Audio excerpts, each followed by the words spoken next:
नमस्कार। आज के हमारे वीडियो का विषय है संज्ञा, यानी हम जानेंगे कि संज्ञा किसे कहते हैं और संज्ञा कितने प्रकार की होती हैं।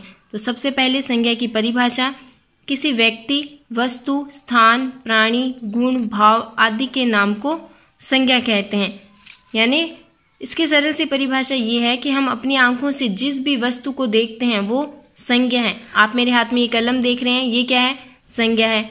आप अपनी क्लास में अपना क्लास बोर्ड देखते हैं, वो संज्ञा है। आपने चेयर देखी, वो भी संज्ञा है। टेबल देखी है, वो भी संज्ञा है। यानी वे सारी वस्तुएं जिन्हें हम अपनी आंखों से देखते हैं वो संज्ञा है।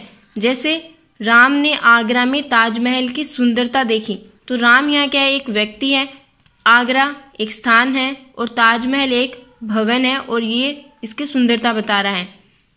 अब इन्हीं के कुछ और उदाहरण देखेंगे हम समझने के लिए। व्यक्तियों के नाम में हम किन्हें शामिल कर सकते हैं? सचिन, जवाहरलाल नेहरू, रमेश, यानी कि ये व्यक्ति भी हैं और विशेष व्यक्ति भी हैं। वस्तुओं के नाम में कलम, बोर्ड, पंखा, घड़ी, चश्मा इत्यादि। स्थानों के नाम में दिल्ली, चेन्नई, पंजाब, भोपाल। प्राणियों के नाम में तितली, मछली, घोड़ा, हाथी। गुणों के नाम में ईमानदारी, सच्चाई, होशियारी, ये किसी व्यक्ति के हमें गुण बता रहे हैं। भावों के नाम दया, करुणा, क्रोध, प्रसन्नता आदि, तो ये किसी व्यक्ति के भाव बता रहे हैं। संज्ञा के प्रकार पढ़ेंगे अब। तो संज्ञा, हिंदी में संज्ञा है वो मुख्यतः 3 प्रकार की होती है, लेकिन अंग्रेजी ग्रामर के प्रभाव के कारण जातिवाचक संज्ञा को 2 और भागों में बांट दिया गया है, जो कि समूहवाचक और द्रव्यवाचक है। तो सबसे पहले हम व्यक्तिवाचक संज्ञा के बारे में पढ़ेंगे। व्यक्तिवाचक नाम से ही पता चल रहा है, यानी जो व्यक्ति के बारे में बताता हो, विशेष व्यक्ति के बारे में। जिस संज्ञा शब्द से एक ही व्यक्ति, वस्तु या स्थान के नाम का बोध हो उसे व्यक्तिवाचक संज्ञा कहते हैं। व्यक्तिवाचक संज्ञा विशेष का बोध कराती है, सामान्य का नहीं। अब व्यक्तिवाचक संज्ञा का मतलब ये नहीं है कि ये केवल व्यक्ति के बारे में बता रही हो, ये वस्तु, उसके गुण और उसकी विशेषता के बारे में बताती है। जैसे यहाँ लिखा है दिल्ली, अब ये कोई व्यक्ति नहीं है लेकिन एक विशेष स्थान है। ताजमहल, ये भी व्यक्ति नहीं है लेकिन ये एक विशेष भवन है। जवाहरलाल नेहरू एक विशेष व्यक्ति है। ऐसे ही देशों, नदियों आदि। अब हम पढ़ेंगे जातिवाचक संज्ञा के बारे में। जातिवाचक संज्ञा भी बिल्कुल व्यक्तिवाचक संज्ञा की तरह होती है, लेकिन इसमें थोड़ा फर्क होता है। ये किसी भी उसकी विशेषता, गुण, ये सब नहीं बताती है, बल्कि व्यक्तिवाचक में जो होते हैं उनका, समुदाय का, उसकी पूरी जाति का बोध कराती हैं। जैसे परिभाषा है, जिस शब्द से किसी जाति के संपूर्ण प्राणियों, वस्तुओं, स्थानों आदि का बोध होता हो उससे जातिवाचक संज्ञा कहते हैं।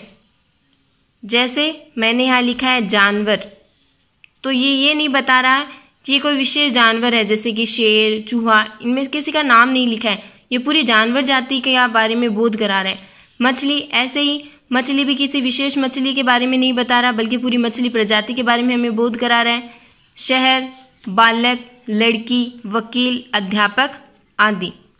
अब है भाववाचक संज्ञा, जो कि भावों को बताते हैं, उनकी अवस्था, दशा, गुण, इनके बारे में बताते हैं। परिभाषा, जिस संज्ञा शब्द से प्राणियों या वस्तुओं के गुण, धर्म, दशा, कार्य, अवस्था आदि का बोध हो उसे भाववाचक संज्ञा कहते हैं। जैसे दया और प्रसन्नता, ये किसी व्यक्ति के भाव हैं।